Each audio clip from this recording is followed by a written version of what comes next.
નમસ્કાર દર્શક મિત્રો, આઈએચઆરપીસી ન્યૂઝમાં આપનું હાર્દિક સ્વાગત છે। હું છું આપની સાથે સંધ્યા। તો સમાચારની શરૂઆત કરતા પહેલા નજર કરીશું આજના મુખ્ય સમાચાર પર। ભરૂચના કોલેજ રોડની દ્વારકાધીશ રેસ્ટોરન્ટ ઉપર મોડી રાત્રે ધીંગાણું, છૂટી કાચની બોટલો મારતા બેના માથા ફૂટ્યા। સમગ્ર વિડીયો વાયરલ બાદ પોલીસે કરી કાર્યવાહી।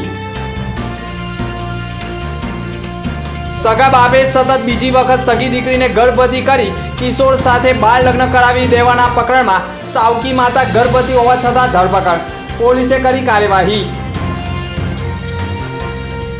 પાલેરના સેગવા ગામે મહિલાની લાશ હત્યા કરેલી અવસ્થામાં મળી આવી, પોલીસે લાશનો કબજો લઈ હત્યાનો ગુનો દાખલ કરી કાર્યવાહી શરૂ કરી। અંકલેશ્વર બોરબાટા બેટમાં સ્મશાન નજીક બેઠેલાઓ ઉપર ટોળાનો હુમલો, 3 લોકોને ઈજા। ભરૂચના જંબુસરના કાવી કંબોજ સ્તંભેશ્વર મહાદેવ ખાતે શિવલિંગ ઉપર ગંગાજળનો અભિષેક કરાયો હતો। વડોદરા જગન્નાથ મહાદેવ મંદિરથી લઈને જંબુસર તાલુકાના સ્તંભેશ્વર મહાદેવ કંબોજ સુધીની કાવડ યાત્રાની માતૃત્વ ચેરિટેબલ ટ્રસ્ટ તથા પરમહિત ચેરિટેબલ ટ્રસ્ટ દ્વારા યાત્રાનો પ્રારંભ કર્યો હતો, જેમાં 108 કાવડ યાત્રીઓ ભાગ લીધો હતો, જેમાં જંબુસર તાલુકાના વેડજ નહારના પણ 50થી વધુ કાવડ યાત્રીઓ જોડાયા હતા। વડોદરાથી લગભગ 53 કિલોમીટરનું અંતર કાપી ડીજેના તાલ સાથે હર હર ભોલેના નારા સાથે સ્તંભેશ્વર મહાદેવ મંદિર ખાતે આવી પહોંચ્યા હતા। સગા બાપે જ પોતાની દીકરીને અલગ અલગ જગ્યા ઉપર લઈ જઈ તેણીની સાથે વારંવાર બળજબરીપૂર્વક દુષ્કર્મ કરી બળાત્કાર ગુજારવાના મામલે અગાઉ એક વખત સગા બાપ થકી દીકરી ગર્ભવતી બની હતી, જેનો ગર્ભપાત પણ આયુર્વેદિક ઉપાયથી કરાવ્યો હતો। ત્યારબાદ પણ સગા બાપે પોતાની દીકરીનું સતત શારીરિક શોષણ કરી વડોદરામાં લઈ જઈ તેણીની સાથે વારંવાર શારીરિક સંબંધ બાંધી સતત બીજી વખત પણ સગી દીકરીને ગર્ભવતી કરી હતી, જે પ્રકરણમાં સગા બાપે જ પોતાનું પાપ છુપાવવા માટે પોતાની જ દીકરીનું દાહોદના કિશોર સાથે બાળ લગ્ન કરાવી પોતાનું પાપ છુપાવી દેવાના પ્રયાસ કર્યા હતા, પરંતુ આખરે સગા બાપનું કૃત્ય સામે આવતા સાવકી માતાએ જ પીડિતા સાથે સગા બાપ સામે બળાત્કાર પોક્સો બાળ લગ્ન અધિનિયમ મુજબ ફરિયાદ નોંધાવી હતી। તપાસ દરમિયાન ભોગ બનનારની સાવકી માતા સોના પણ ગર્ભવતી હોય અને તેણીએ પણ પતિને સહકાર આપી બળાત્કારનો ભોગ બનેલી દીકરીને બાળ લગ્ન કરાવી દેવાના પ્રકરણમાં સાવકી માતાની પણ પોલીસે ધરપકડ કરી છે, જ્યારે ભોગ બનનાર નિરાધાર થતા તેણીની સગીર હોય જેથી તેણીને પણ ભરૂચના નારી કેન્દ્ર ખાતે ખસેડવામાં આવી છે। અત્રે ઉલ્લેખનીય બાબત એ પણ છે કે બાળ લગ્નના પ્રકરણમાં સાવકી માતા પણ સગર્ભા હોય અને તેણીને પણ 7મો મહિનો હોવાની માહિતી મળતા સબજેલમાંથી સારવાર માટે ભરૂચ સિવિલ હોસ્પિટલમાં ખસેડવામાં આવી હોવાની માહિતી સાંપડી રહી છે। ભરૂચ જિલ્લામાં ફરી એકવાર ફાર્માસ્યુટિકલ કંપનીમાં જીવન રક્ષક દવાઓ બનાવવાની આડમાં ડ્રગ્સનું રો મટીરિયલ બનાવવાના કૌભાંડનો પર્દાફાશ કરવામાં આવ્યો છે। આ અંગે મળતી માહિતી અનુસાર ગુજરાત એટીએસ અને ભરૂચ એસઓજી પોલીસના ગ્રુપ દ્વારા દહેજ જીઆઈડીસીમાં આવેલ એલાયન્સ કંપનીમાં દરોડા પાડવામાં આવ્યા હતા, જ્યાંથી એમડી ડ્રગ્સની બનાવટમાં ઉપયોગમાં લેવાતું કરોડો રૂપિયાનું રો મટીરિયલ ઝડપાઈ ગયું હતું। પોલીસે આ રો મટીરિયલનો જથ્થો એફએસએલમાં ચકાસણી અર્થે મોકલી આપ્યો છે। આ મામલામાં એનડીપીએસ એક્ટ હેઠળ પોલીસ દ્વારા કાર્યવાહી કરવામાં આવી છે। આ અગાઉ પણ પાનોલીમાંથી ડ્રગ્સ બનાવતી આખી ફેક્ટરી ઝડપાઈ ગઈ હતી, જ્યાંથી પણ કરોડો રૂપિયાનો મુદ્દામાલ કબજે કરવામાં આવ્યો હતો। ત્યારે ભરૂચ જિલ્લામાં ફરી એકવાર એમડી ડ્રગ્સમાં વિવાદમાં આવ્યું છે, ત્યારે ડ્રગ્સનો કારોબારનો પર્દાફાશ એટીએસે એસઓજી પોલીસને સાથે રાખીને ખુલ્લો પાડી દીધો છે। ત્યારે ભરૂચ જિલ્લાની ઔદ્યોગિક વસાહતોમાં પોલીસ દ્વારા પણ સતત ચેકિંગ કરવામાં આવે અને તપાસ કરવામાં આવે તે પણ જરૂરી છે। ભરૂચના માચ સ્થિત હજરત બાલાપીર રહમતુલ્લાહ અલહી અકબર શાહ ગેબન શાહ સરકારની દરગાહ શરીફ પર સદલ શરીફની વિધિ સંપન્ન કરાઈ હતી। સદલ શરીફનું જુલુસ ગામના વિવિધ વિસ્તારોમાંથી પસાર થઈ આસ્થાનાઓ પર સલાતો સલામના પઠન સાથે પહોંચ્યું હતું। આસ્થાનાઓ પર પહોંચી સૈયદ સાદાતોના હસ્તે સદલ શરીફની સંપન્ન વિધિ કરાઈ હતી, સાથે રોઝા મુબારક પર ફૂલ ચાદર તેમજ ગિલાફ અર્પણ કરી ધન્યતા અનુભવી હતી। ઉપસ્થિત અકીદબંધોએ ફૂલ અર્પણ કર્યા હતા। કુરાન ખ્વાની, સિજરા શરીફ, સલાતો સલામ તથા દુઆ ગુજારી કાર્યક્રમનું સમાપન કરાયું હતું। ગણેશોત્સવ નિમિત્તે શ્રી ગણેશજીની પ્રતિમાઓનું વિસર્જન નર્મદા નદીમાં કરવા બાબતે અંકલેશ્વર ગણેશ સમિતિ દ્વારા ભરૂચ કલેક્ટરને રજૂઆત કરવામાં આવી હતી। શ્રીજી ઉત્સવ બાદ વિસર્જનના સમયે ઘણી વખત જળકુંડ ઊભા કરવામાં આવે છે અને નર્મદા નદીમાં વિસર્જન કરવામાં આવતું નથી, જેના કારણે ઘણા ભક્તોની લાગણી પણ દુર્ભાતી હોય છે. ત્યારે ભરૂચ જિલ્લો એ ઔદ્યોગિક એકમ માનવામાં આવે છે, ત્યારે આ ઉદ્યોગોના પાપે સરકારને પ્રદૂષણ દેખાતું નથી તેવા આક્ષેપ સાથે ગણેશ વિસર્જનથી જ પ્રદૂષણ થતું હોય તેવું નાટક કરવામાં આવતું હોવાના આક્ષેપ સાથે અંકલેશ્વર ગણેશ સમિતિ દ્વારા પણ ભરૂચ કલેક્ટરને એક રજૂઆત કરવામાં આવી છે અને જળકુંડના બદલે નર્મદા નદીમાં શ્રીજીનું વિસર્જન કરવામાં આવે અને માત્ર માટીની પ્રતિમાઓનું વિસર્જન કરવામાં આવે તેવી માંગ કરતું આવેદનપત્ર સુપ્રત કરવામાં આવ્યું છે. ભરૂચના અંકલેશ્વરના સામેપાળના બોરભાઠા વિસ્તારમાં બે કોમના ટોળા વચ્ચે ધીંગાણું થયું હતું, જેમાં ગામમાંથી પૂરપાટ ઝડપે વાહનો હંકારતા હોય તેને કેટલાક યુવાનોએ ટોક્યા હતા. જેને ટોક્યો હતો તે પોતાનું 10 થી 12 જણનું ટોળું લઈને ધસી આવ્યો હતો અને સ્મશાન નજીક બેઠેલા લોકો ઉપર તૂટી પડ્યા હતા. નશાની હાલતમાં હોય તેવું પણ સામે આવ્યું છે. ટોળાએ અચાનક ધસી આવી સ્મશાન નજીક બેઠેલા લોકો ઉપર તૂટી પડતા 3 લોકોને ગંભીર ઈજાઓ થઈ હતી, જેમાં 2 વ્યક્તિઓના માથા પણ ફૂટ્યા હતા. લોહી નીકળતા ગંભીર અવસ્થામાં સારવાર માટે ભરૂચ સિવિલ હોસ્પિટલમાં ખસેડવામાં આવ્યા હતા. આદિવાસી યુવકને પણ ઈજા થઈ હોય અને તેને પણ સપાટા માર્યા હોય, જેના કારણે હાથ ઉપર સોજો આવ્યો હતો અને તેને જાતિ વિશે ગાળો પણ ભાંડી હોય તેવા આક્ષેપો પણ કર્યા છે.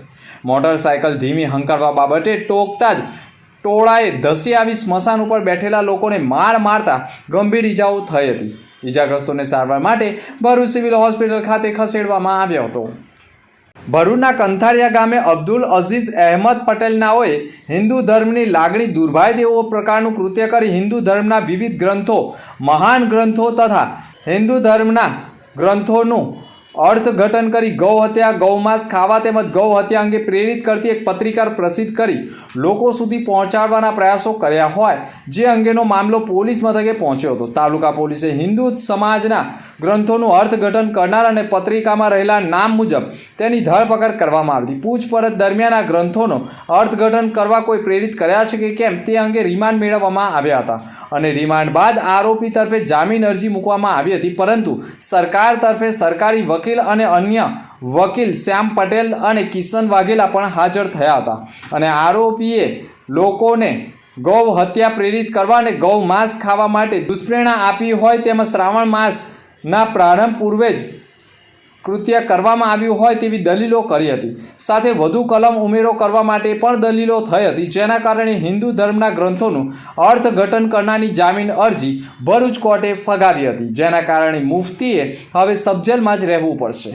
ભરૂચના પાલેજ પોલીસ મથકમાં સેગવા ગામના નિશાળ ફળિયામાં રહેતા જૈનુલ આબેદીન સિરાજ ઇબ્રાહીમ પટેલે ફરિયાદ નોંધાવી છે, જેમાં તેણીએ આક્ષેપ કર્યો છે કે ખેતરના કૂવાની ઓરડી પાસે નાળિયેરીના ઝાડ નજીક એક કથ્થાઈ કલરની ચાદર ઓઢેલ કોઈ શંકાસ્પદ હાલતમાં સૂતેલ હોવાનું જાણવા મળેલ અને ગામના મિત્ર અજીજ માસ્તરનાઓ સાથે ફરિયાદી જોવા જતા કૂવા નજીક રહેતા કાળીબેન હોવાનું, જેઓ તેમના પતિ રામસંગ નાઓ સાથે રહી ખેત મજૂરી કરી રહ્યા હતા.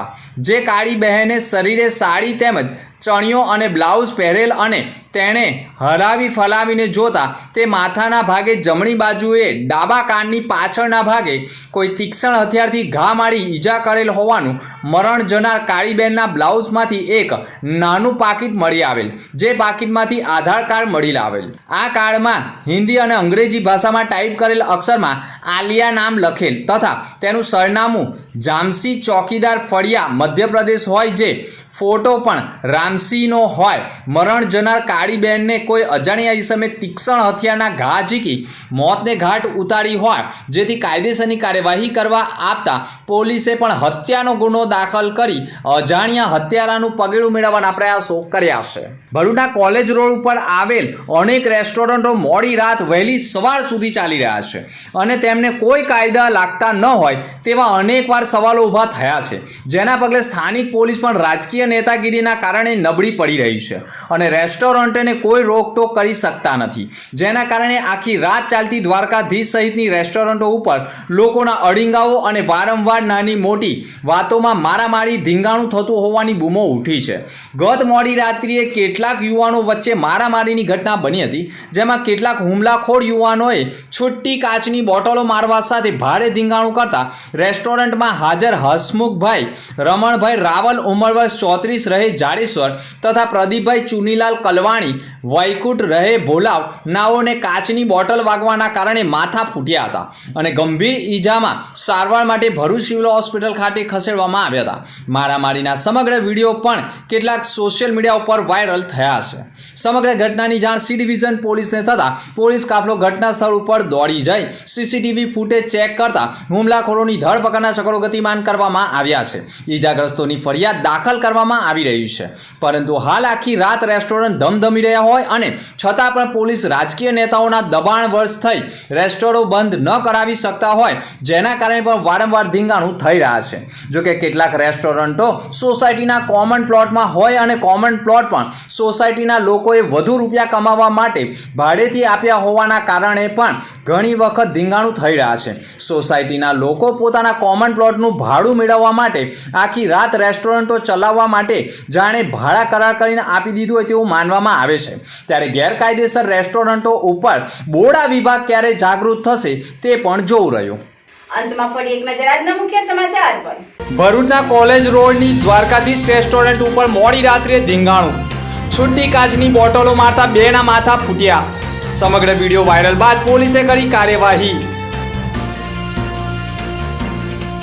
સગા બાપે સતત બીજી વખત સગી દીકરીને ગર્ભવતી કરી કિશોર સાથે બાળ લગ્ન કરાવી દેવાના પ્રકરણમાં સાવકી માતા ગર્ભવતી હોવા છતાં ધરપકડ, પોલીસે કરી કાર્યવાહી.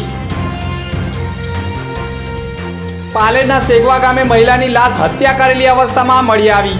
પોલીસે લાશનો કબજો લઈ હત્યાનો ગુનો દાખલ કરી કાર્યવાહી શરૂ કરી. અંકલેશ્વર બોરબાડા બેટમાં સ્મશાન નજીક બેઠેલાઓ ઉપર ટોળાનો હુમલો, 3 લોકોને ઈજા. તો હતા અત્યાર સુધીના સમાચાર. નવા સમાચાર સાથે ફરી મળીશું. નમસ્કાર.